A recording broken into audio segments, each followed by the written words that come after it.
Welcome back students, welcome to your online platform पढ़ते रहो। और आज यहाँ पर हम लोग करने वाले हैं एमसीक्यूज किस चैप्टर के, लीनियर इक्वेशंस के। हम लोग वन बाय वन सारे के सारे चैप्टर्स के एमसीक्यूज कवर अप करेंगे, तो बने रहिए हमारे साथ। और अगर हमारे चैनल पर आप नए हैं तो इसे सब्सक्राइब जरूर करिएगा। तो चलिए students, without wasting the time start करते हैं आज का ये सेशन। और आज के सेशन में हमने आपके लिए कुछ इंपॉर्टेंट क्वेश्चंस यहाँ पर प्लेस किए हैं। अगर हम इन क्वेश्चंस की बात करें तो अगर आप लीनियर इक्वेशन के इन क्वेश्चंस को करके जाते हो तो बिल्कुल भी एक भी क्वेश्चन आपके एग्जाम में बाहर से नहीं आएगा, ये हमारा प्रॉमिस रहा। बस आप इतने क्वेश्चंस को अच्छे से करके लेके जाओ। अब यहाँ पर आपके सामने क्वेश्चन क्या कहता है, क्वेश्चन आपसे कहता है a pair of linear equations, ये लिखा हुआ है a1x plus b1y plus c1 is equals to 0 and a2x plus b2y plus c2 is equals to 0 is said to be inconsistent. अब आप सभी को पता है कि अगर हमारे पास इनकंसिस्टेंट की वैल्यू, इनकंसिस्टेंट की कंडीशन होगी तो वहां पर क्या होगा। अगर हम कंसिस्टेंट की तरफ जाते हैं तो हमारे पास क्या मिलता है, यूनिक सॉल्यूशन मिलता है, इनफाइनेटली मैनी सॉल्यूशंस मिलते हैं। लेकिन अगर हम इनकंसिस्टेंट की तरफ जाते हैं तो हमें क्या मिलता है, नो सॉल्यूशन। और नो सॉल्यूशन कहां मिलेगा, पैरेलल लाइंस में मिलेगा। और पैरेलल लाइंस की कंडीशन किस में होगी, पैरेलल लाइंस की कंडीशन हमें दिखाई दे रही है ऑप्शन बी में, a1/a2 is equals to b1/b2 does not is equals to c1/c2। तो इस क्वेश्चन का जो करेक्ट ऑप्शन हो जाएगा वो करेक्ट ऑप्शन होगा ऑप्शन नंबर बी। चलिए नेक्स्ट क्वेश्चन की तरफ मूव करेंगे और देखते हैं नेक्स्ट क्वेश्चन में क्या लिखा हुआ है। अगर हम बात करते हैं सेकंड क्वेश्चन की तो यहां पर लिखा हुआ है graphically the pair of equations 7x minus y is equals to 5 and 21x minus 3y is equals to 10 represents two lines which are intersecting at one point, parallel, intersecting at 2 points, coincident। अब यहां पर क्या होगा, अगर हम ध्यान से देख पा रहे हो तो हमारे लिए फर्स्ट इक्वेशन ये दिखाई दे रहा है और सेकंड इक्वेशन ये दिखाई दे रहा है। यहां से हम अगर वैल्यू निकालेंगे तो a1 की वैल्यू कितनी हो गई 7, b1 की वैल्यू कितनी हो गई -1, c1 की वैल्यू, दोनों इक्वल के या तो लेफ्ट साइड में रखने हैं या तो राइट साइड में रखने हैं। यहां पर से c1 की वैल्यू मिल गई आपको 5। यहां से जब हम वैल्यूज देखेंगे तो a2 की वैल्यू 21 मिल रही है, b2 की वैल्यू आपको मिल रही है -3, c2 की वैल्यू क्या मिल रही है 10। अब आपको इनका कंपैरिजन कराना है, किनका किनका, a1/a2 का, b1/b2 का, c1/c2 का। चलिए कराइए। a1 कितना है 7, a2 कितना है 21, b1 कितना है -1, b2 है -3, c1 है 5, c2 है 10। यहां से अगर आप ध्यान से देखें तो 7 3 जा 21, ये 1/3 माइनस माइनस ये 1/3, लेकिन ये कितना आएगा 1/2 आएगा। इसका मतलब a1/a2 is equals to b1/b2 does not is equals to c1/c2। और ये कंडीशन किसकी होती है, ये कंडीशन होती है पैरेलल लाइंस की। और पैरेलल लाइंस की कंडीशन में हमें क्या मिलता है, नो सॉल्यूशन। तो देखिए आ जाइए वापस से, यहां पर आपको पैरेलल लाइन ये साफ दिखाई दे रहा है। तो सेकंड क्वेश्चन का जो करेक्ट ऑप्शन होगा वो क्या हो जाएगा, ऑप्शन नंबर बी। ऐसे ही क्वेश्चन आपको एग्जाम में देखने को मिलेंगे, तो बिल्कुल भी गलत करके नहीं आना है, सारे के सारे सही करके आना है, ये हमारा और आपका कर्तव्य है। चलिए चलते हैं नेक्स्ट क्वेश्चन की तरफ। नेक्स्ट क्वेश्चन क्या कहता है आपसे, question number 3 the pair of equations. यहां पर भी उसी टाइप का क्वेश्चन है जैसा हमने अभी सॉल्व किया है। आपको यहां पर बताना है कि यूनिक सॉल्यूशन है या फिर इनफाइनेटली मैनी सॉल्यूशन है, नो सॉल्यूशन है या फिर हमारे लिए 2 सॉल्यूशन है। क्लियर, ये आपको बताना है। सो डियर स्टूडेंट्स, हम क्या करेंगे, यहां से हमारे पास ये जो 2 इक्वेशंस हैं यहां से हम वैल्यूज वापस से फाइंड करेंगे। अगर हम a1 देखें तो ये हो गया आपके लिए 3, b1 कितना हो जाएगा -5 और c1 कितना हो जाएगा, ये हो जाएगा 7। सेम कंडीशन a2 देखेंगे -6, यहां से b2 देखेंगे तो ये 10 हो गया। अगर c2 देखेंगे तो ये कितना हो गया 7 हो गया। यहां से हम क्या कराते हैं, a1/a2, b1/b2 एंड c1/c2 का रिलेशन फाइंड करते हैं। a1 है 3, a2 है -6, b1 है -5, b2 है 10, ये भी 7, ये भी 7। अगर आप यहां से देखें तो ये आएगा -1/2, यहां से भी -1/2, लेकिन ये कितना आएगा 1/1। यानी वापस से आपको कौन सी कंडीशन मिल गई, a1/a2 is equals to b1/b2 does not is equals to c1/c2। और आपको पता है कि ये कंडीशन किसकी होती है, ये कंडीशन पैरेलल लाइंस की या फिर नो सॉल्यूशन की। तो यहां पर आपके लिए नो सॉल्यूशन कौन से ऑप्शन में मिल रहा है, that is option number C. इस क्वेश्चन का जो करेक्ट ऑप्शन हो जाएगा वो हो जाएगा आपके लिए option number C, no solution. चलिए मूव करेंगे नेक्स्ट क्वेश्चन की तरफ। नेक्स्ट क्वेश्चन है हमारे लिए क्वेश्चन नंबर 4। और क्वेश्चन नंबर 4 आपसे कहता है if a pair of linear equations is consistent then the lines will be. अगर कंसिस्टेंट की बात करेगा तो कंसिस्टेंट की कंडीशन में लाइंस हमारे पास कैसी होनी चाहिए, ठीक। पैरेलल तो बिल्कुल भी नहीं होनी चाहिए। ऑलवेज इंटरसेक्टिंग जरूरी नहीं है, क्योंकि इंटरसेक्टिंग के अलावा हमारे पास कोइंसिडेंट भी होता है, इंटरसेक्टिंग भी होता है। तो यहां पर जो करेक्ट ऑप्शन होगा वो हो जाएगा ऑप्शन नंबर डी, इंटरसेक्टिंग और कोइंसिडेंट। ठीक है, दोनों में से कोई भी हो सकता है। अगर दोनों में से कोई भी आता है तो हमारे लिए जो सोल्यूशन होगा वो कैसा हो जाएगा, कंसिस्टेंट हो जाएगा। ये तो सिंपल सा क्वेश्चन है। क्वेश्चन नंबर 4 का डी ऑप्शन ठीक आप देखते ही लगा लोगे। आ जाइए नेक्स्ट क्वेश्चन में। नेक्स्ट क्वेश्चन है क्वेश्चन नंबर 5। नेक्स्ट क्वेश्चन है क्वेश्चन नंबर 5। क्या कहता है आपसे क्वेश्चन नंबर 5? क्वेश्चन नंबर 5 आपसे कहता है the pair of equations x is equals to 0 and x is equals to 5 has no solution, unique या वन सॉल्यूशन, टू सॉल्यूशंस या फिर इनफाइनेटली मैनी सॉल्यूशंस। तो यहां पर आपको साफ साफ दिखाई दे रहा है ये एक वैल्यू है x की और ये दूसरी वैल्यू है x की। तो यहां पर ओवरऑल कितने सॉल्यूशन मिल गए आपको? 2 सॉल्यूशंस मिल गए। दैट मींस कि इस क्वेश्चन का जो करेक्ट ऑप्शन होगा वो हो जाएगा option number C. Question number 5 का ऑप्शन नंबर सी होगा करेक्ट ऑप्शन। आइए चलते हैं, मूव करते हैं 6 नंबर क्वेश्चन की तरफ। 6 नंबर क्वेश्चन की अगर हम बात करें, the pair of equation x is equals to -4 ये मिल गया आपको and y is equals to -5 graphically represents lines which are intersecting at. तो यहां से आपको अगर देखिए x की वैल्यू कितनी है आपके लिए? -4 है। y की वैल्यू कितनी है? -5 है। अगर यहां से आप कोऑर्डिनेट जनरेट करोगे तो वो क्या आएंगे? ये आएंगे -4, -5। कहां मिल रहा है? -4 एंड -5 ये मिल रहा है ऑप्शन नंबर बी में। सो इस क्वेश्चन का जो करेक्ट ऑप्शन हो जाएगा वो हो जाएगा ऑप्शन नंबर बी। चलिए नेक्स्ट क्वेश्चन की तरफ चलते हैं स्टूडेंट्स। नेक्स्ट क्वेश्चन है हमारे लिए क्वेश्चन नंबर 7। क्वेश्चन नंबर 7 क्या कहता है आपसे क्वेश्चन? आपसे क्वेश्चन नंबर 7 कहता है for what value of k do the equation 2x - 3y + 10 is equals to 0 and 3x + ky + 15 is equals to 0 represent coincident line. आपके पास फर्स्ट इक्वेशन ये रहा, सेकंड इक्वेशन भी लिख लीजिए 3x + ky + 15 is equals to 0। ये रही a1 a2 की value, b1 b2 की वैल्यू, c1 c2 की वैल्यू। और आपसे कहा गया है कोइंसिडेंट लाइन रिप्रेजेंट करनी है। कोइंसिडेंट लाइन में कौन सी कंडीशन फॉलो होती है? होती है a1/a2 is equals to b1/b2 is equals to c1/c2। ठीक, कोइंसिडेंट लाइन की कंडीशन हो गई। अब यहां से a1 कितना है? 2, a2 कितना है? 3 इज इक्वल्स टू b1 कितना है? -3, b2 कितना है? k is equals to c1 कितना है? 10, c2 कितना है? 15। ठीक, अब किन्हीं भी 2 वैल्यूज को, चाहे आप इन दोनों को या इन दोनों को इक्वल करा सकते हो। तो यहां से क्या होगा? क्रॉस मल्टीप्लाई करा दीजिए। ये हो गया 2k is equals to -3 × 3 -9। The value of k is -9/2। -9/2 ये नहीं मैच कर रहा, ये नहीं कर रहा, ये नहीं कर रहा, यानी इस क्वेश्चन का जो करेक्ट ऑप्शन हो जाएगा that is option number A, -9/2। समझ आ गया होगा आपको क्वेश्चन। और मूव करेंगे नेक्स्ट क्वेश्चन की तरफ, that is question number 8। Question number 8 की अगर हम बात करते हैं स्टूडेंट्स, तो क्वेश्चन नंबर 8 आपसे क्या कहता है? क्वेश्चन नंबर 8 आपसे कहता है if the lines given by 2x + ky is equals to 1 and 3x - 5y is equals to 7 are parallel। अब की बार आपको क्वेश्चन में क्या दे दिया गया? अब की बार आपको क्वेश्चन में दे दिया गया है पैरेलल। और अगर पैरेलल दे दिया गया है तो पहले लाइन की कंडीशन कौन सी होती है? पैरेलल लाइन की कंडीशन होती है आपके लिए a1/a2 is equals to b1/b2 does not is equals to c1/c2। ये कंडीशन होती है आपके लिए। चलिए यहां से ये रहा a1, ये रहा a2, तो क्या हो जाएगा? ये हो गया 2/3 इज इक्वल्स टू ये रहा b1, ये रहा b2, ये हो गया आपके लिए k/-5 does not is equals to की कंडीशन की कोई रिक्वायरमेंट नहीं है, क्योंकि अगर हम यहीं से सॉल्व कराएं 3 × k ये हो गया 3k is equals to -5 × t ये हो गया आपके लिए -10 and the value of k is -10/3 -10/3 that is option number A. ये देखिए ऑप्शन नंबर ए जो है -10/3 that is the correct option of question number 8। चलिए मूव करेंगे next question, that is question number 9। क्या कहता है आपसे क्वेश्चन नंबर 9? क्वेश्चन नंबर 9 की अगर हम बात करें ना, तो क्वेश्चन नंबर 9 आपसे कहता है one equation of a pair of dependent linear equation is 2x + 5y is equals to 3। The second equation will be. तो इस क्वेश्चन में थोड़ा सा हमें ध्यान देना है कि यहां पर एक्चुअली 2 ऑप्शंस करेक्ट है। कैसे?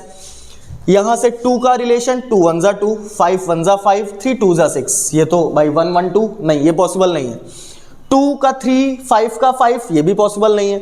अगर हम इसका रिलेशन थर्ड वाले के साथ देखें, 2 × -5 -10, 5 × -5 -25, 3 इधर आएगा तो -3 होगा, इंटू -5 ये हो गया 15। ठीक, -3, तो ये भी नहीं होगा। तो यहां पर कौन सा ऑप्शन करेक्ट होगा? यहां पर जो ऑप्शन करेक्ट होगा स्टूडेंट्स वो हो जाएगा ऑप्शन नंबर डी।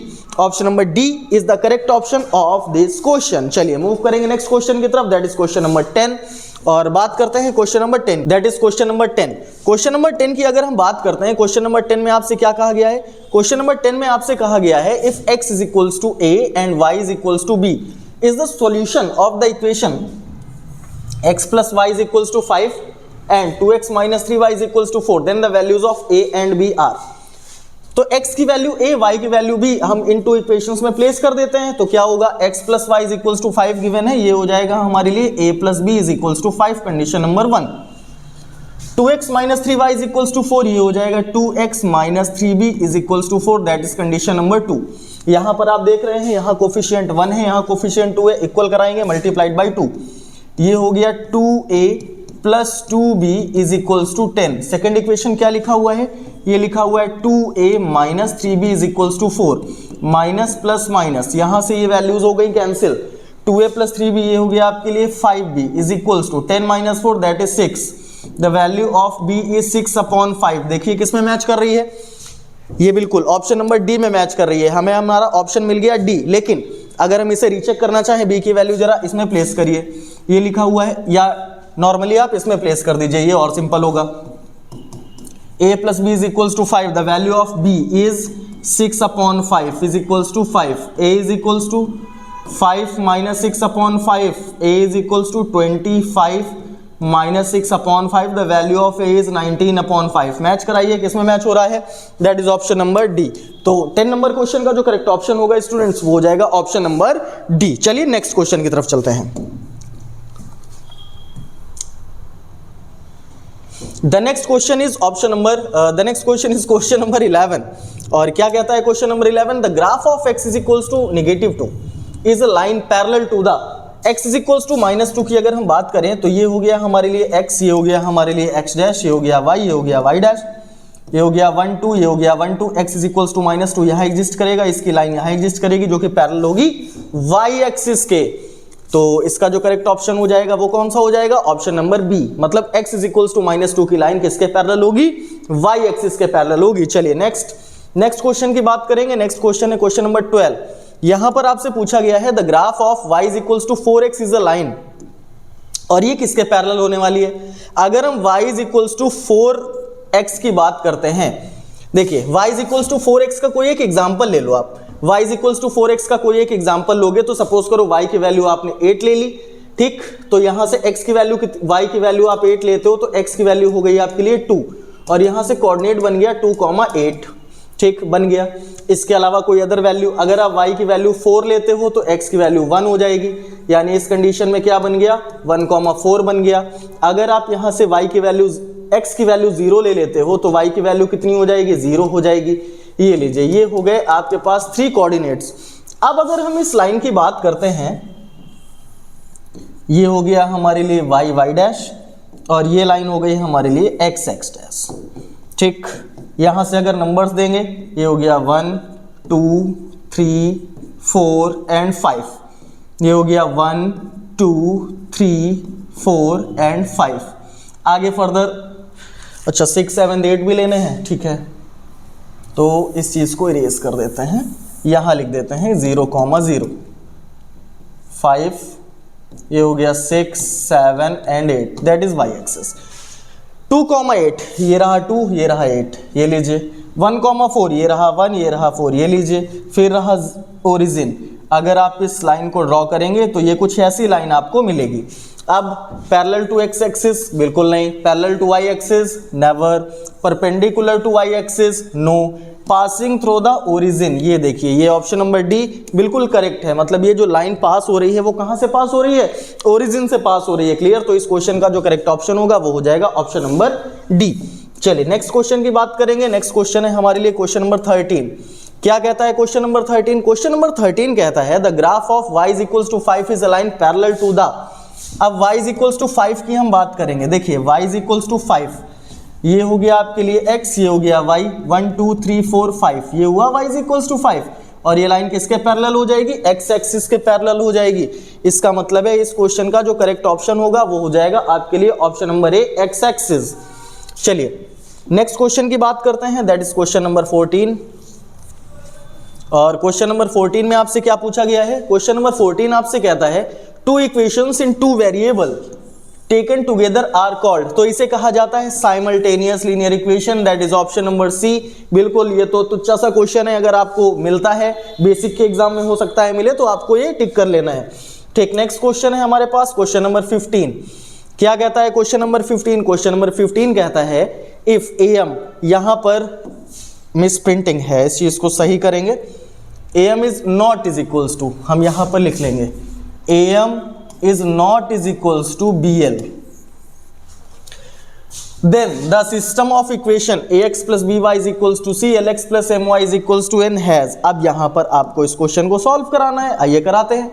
तो कैसे सॉल्व कराएंगे, अगर हम यहां पर देखें तो ax plus by plus c है, lx plus my is equals to n है। अब हमें नहीं पता तो हम क्या करेंगे, इनके कोफिशिएंट्स, इसका मतलब a1 upon a2, b1 upon b2 and c1 upon c2 का कंपैरिजन कराएंगे, और जो भी हमारे लिए फॉलोइंग कंडीशन आएगी उसी से हम पता करेंगे।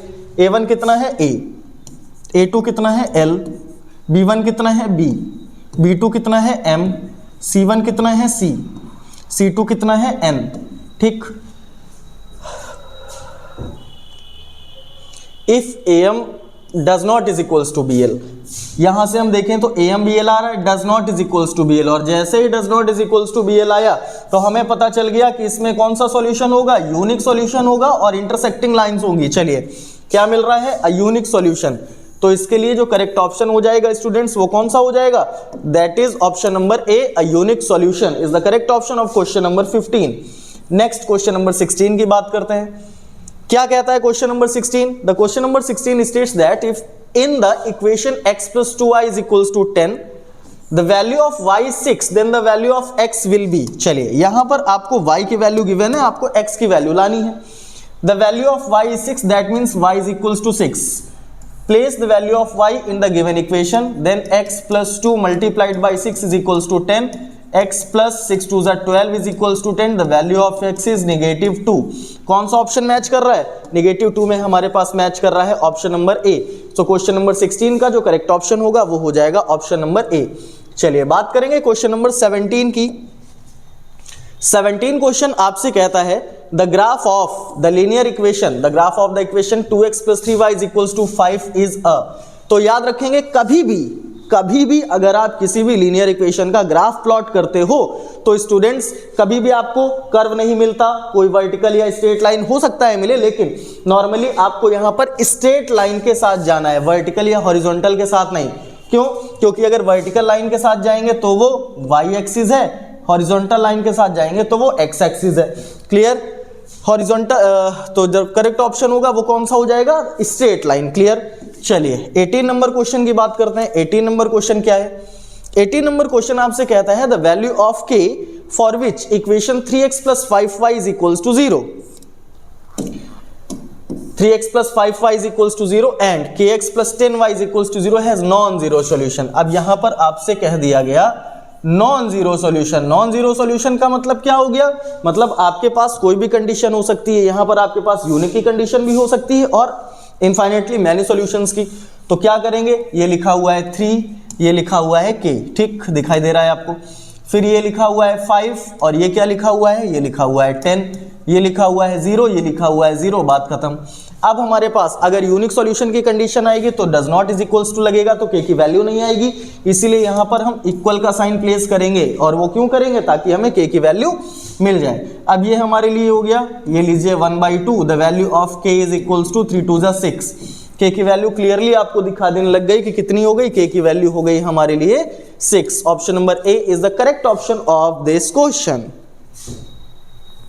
19 नंबर क्वेश्चन की बात करते हैं। 19 नंबर क्वेश्चन क्या कहता है आपसे, 19 नंबर क्वेश्चन आपसे कहता है the value of k for which the system of equation x plus k plus l y is equals to 5 and k plus l x plus 9y is equals to 8k minus 1 has infinitely many solutions. यहां पर आपको साफ साफ condition given है infinitely many solution की, और infinitely many solution की condition की अगर हम बात करें तो यहां पर क्या फॉलो होता है, इनफाइनाइटली मैनी सॉल्यूशंस में फॉलो होता है a1 upon a2 is equals to b1 upon b2 is equals to c1 upon c2। और अगर अकॉर्डिंग टू दिस हम वैल्यूज प्लेस करते हैं तो हमारे पास a1 की वैल्यू क्या है 1, a2 की वैल्यू क्या है k प्लस 1,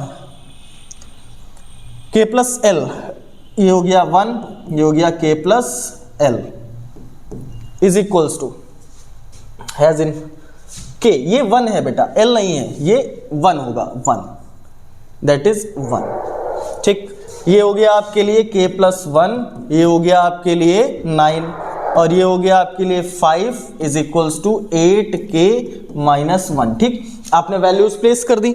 अब इन वैल्यूज को प्लेस करने के बाद आपने देखा कि ये दोनों कंडीशंस मिल रही हैं आपको, तो k plus 1 k plus 1 k plus 1 का होल स्क्वायर हो गया, 9 1 9 हो गया। k प्लस 1 की वैल्यू कितनी आ गई, प्लस माइनस 3। एक बार अगर पॉजिटिव वैल्यू लेते हैं तो ये हो गया k plus 1 is equals to 3, the value of k is 3 minus 1 2। अगर हम k की नेगेटिव वैल्यू लेते हैं k plus 1 is equals to minus 3, the value of k is minus 4। देखिए कौन सी वैल्यू मिल रही है आपको, 4 माइनस तो है नहीं, यहां से जो वैल्यू मिल रही है वो हो जाएगी आपके लिए 2। The correct option of this question is option number A, that is 2। k की वैल्यू हो गई 2 आपके लिए। चलिए चलते हैं नेक्स्ट क्वेश्चन की तरफ। नेक्स्ट क्वेश्चन की अगर हम बात करते हैं, नेक्स्ट क्वेश्चन है हमारे पास क्वेश्चन नंबर 20, और ये क्वेश्चन आपसे क्या कहता है, ये क्वेश्चन आपसे कहता है the value of k for which the equation 3x plus 1x 3k plus 1x plus 3y is equals to 2, and ये होगा k square plus 1x plus k minus 2y is equals to 5 has no solution. अगर no solution की बात करी गई है तो no solution की कंडीशन में क्या फॉलो होगा, नो सॉल्यूशन की कंडीशन में फॉलो होगा a1 upon a2 is equals to b1 upon b2 does not is equals to c1 upon c2। इस चीज पे जब हम वैल्यूज प्लेस करेंगे स्टूडेंट्स तो हमारे लिए क्या आएगा, आपको दिखाई दे रहा होगा a1 की वैल्यू है 3k प्लस 1, ये हो गया आपके लिए 3k प्लस 1। a2 की वैल्यू क्या है, a2 की वैल्यू आपको k स्क्वायर प्लस 1 मिल गई, ये हो गया आपके लिए k स्क्वायर प्लस 1। अगर आप b1 की तरफ देखेंगे तो b1 आपको दिखाई दे रहा है 3, b1 3 मिल गया। b2 कितना है, b2 आपको दिखाई दे रहा है k माइनस 2। ठीक है, k माइनस 2 आपको सिर्फ इतना ही सॉल्व कराना है। अब अगर इस कंडीशन को हम सॉल्व कराएं तो क्या होगा, यहां से 3k प्लस 1 का मल्टीप्लाई हो जाएगा k माइनस 2 के साथ, 3 का मल्टीप्लाई हो जाएगा k स्क्वायर प्लस 1 के साथ, ये हो जाएगा आपके लिए 3k square plus k minus 6k minus 2, ये हो जाएगा 3k square plus 3, 3k square से 3k स्क्वायर क्या हो गया, कैंसिल हो गया, k minus 6k minus 5k minus 2 को उधर भेजो 5 आ गया, the value of k is minus 1। Minus 1 कौन सा ऑप्शन है, that is option number D. इस क्वेश्चन का जो करेक्ट ऑप्शन हो जाएगा that is option number D. इसी के साथ हमारे इस चैनल इस चैप्टर के यानी लीनियर इक्वेशन के जो क्वेश्चन है वो कंप्लीट होते हैं, और जल्दी ही मिलते हैं हम लोग अपनी नेक्स्ट वीडियो में। तब तक के लिए इन सारे के सारे क्वेश्चंस को प्रिपेयर करके रखिए, बहुत जल्दी मिलेंगे हम अपनी नेक्स्ट वीडियो के एमसीक्यूज में।